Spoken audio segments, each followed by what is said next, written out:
Now we're ready to set up mouse move and drag events. A common use of the mouse is to allow the user to look around, like turn head left and right, and also be able to look up and down. So GLUT library generates two different events for mouse drags when one of the buttons is pressed down, and another one for passive motion, which is a regular mouse motion inside the window. So in our GLUT setup, we set one handler function for both mouse drag and mouse move events, and our handler function is called look. Okay, so it's right here to look around. And in order to do this, the program must determine if the mouse is moving left or right, or also up or down, and by how much. So to do all this, the program has to remember the previous mouse position, compare previous position to the current one, and use the delta, or the difference between the old and new positions, to rotate the camera accordingly. Because the delta, or difference, at the beginning is unknown, I also added this first time variable to check if we're zooming, we activating the mouse. So to start looking around, the user has to click the mouse to zoom once and also move it a little.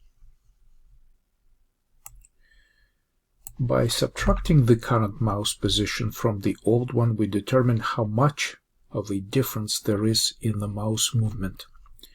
Alright, so we basically set up two variables, and we can follow these instructions right here. So we have the numbers corresponding to our changes that we're supposed to make.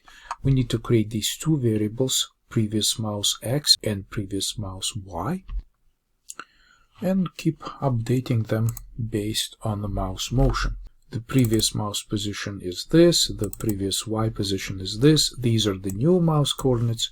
We compute the deltas, and then we look at these delta differences in pixels, and if they're too big, which is like more than 6 units, then we keep the deltas close to 1 unit or 1 pixel.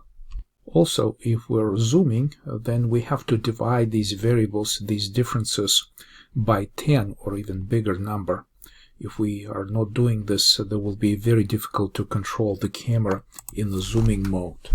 So I'm just going to use this logic here and say if we're zooming, then we're just going to divide our deltas by 10 to reduce them.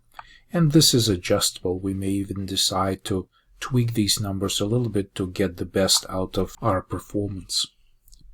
Alright, so the next part here is that if the camera is flying, so if we're going to let the camera go up, we're going to allow to rotate the camera around the x-axis by something like negative delta y degree, and use also delta x to rotate the z-axis.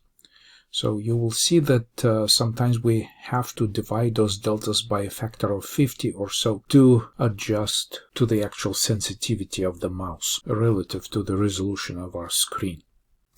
So the idea is to do it like this. Alright, so the camera has an indicator, has this Boolean switch whether it's flying or not. And this is how we might want to try to rotate our camera by these delta values.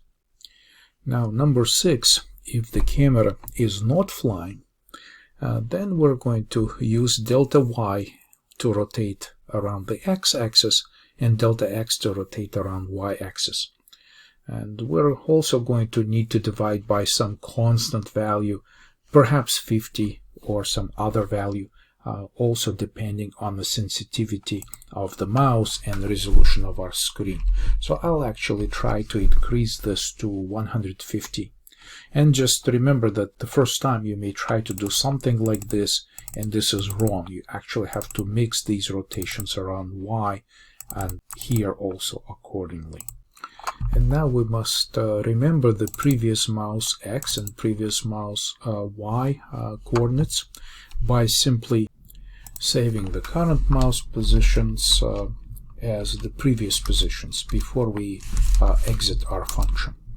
And because the previous mouse positions are declared as floating point number at the top of our main file, we're going to convert them to GL float.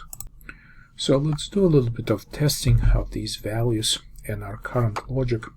So I'm just going to build the program and press Ctrl F5 to run it.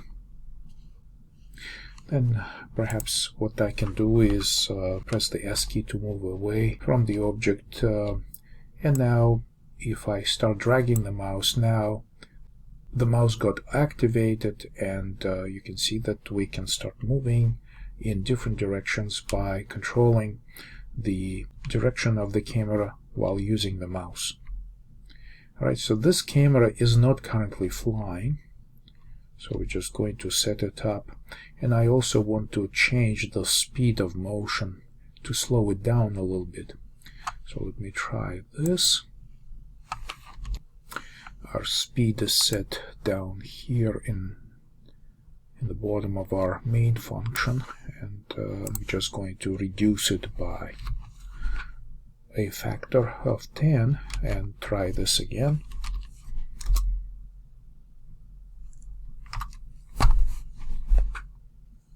Alright, so now this motion has slowed down a little bit, so this makes it a little easier to navigate in this window.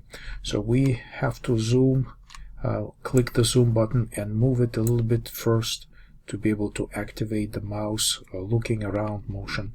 And so now again we can just try to walk perhaps around the car like this.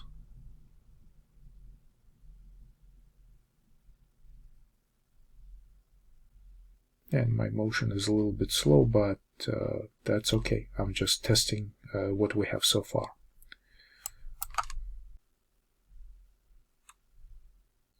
So a lot of these values can be adjusted to make the controls more realistic, but let's also try to control the flying camera. So this is the flying indicator, so I'm going to add a comment right here to the constructor of our camera object, and this is flying, and change it to true.